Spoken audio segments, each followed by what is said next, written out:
Telegram is rolling out version 10.5.0, offering what they're calling totally redesigned voice and video calls with new animations and backgrounds while using fewer resources. Quoting 9to5Mac.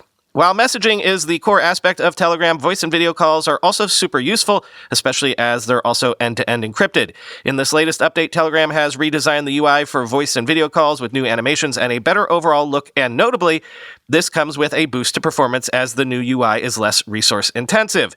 The announcement post also says that call quality has been improved and that more improvements are coming in 2024, end quote.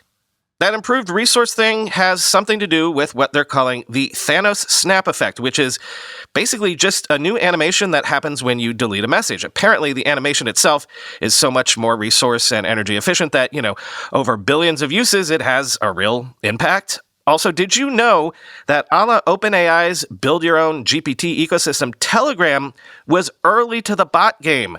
Quoting from their announced post. Telegram's free bot platform lets developers integrate any kind of service into the Telegram ecosystem, from simple chatbots to powerful mini apps that can replace any website. We're closing this year with the largest update to the bot platform in Telegram's history. Among dozens of new features, bots can now react to messages and manage reactions, quotes, and links, send replies to other chats or topics, and much more, end quote.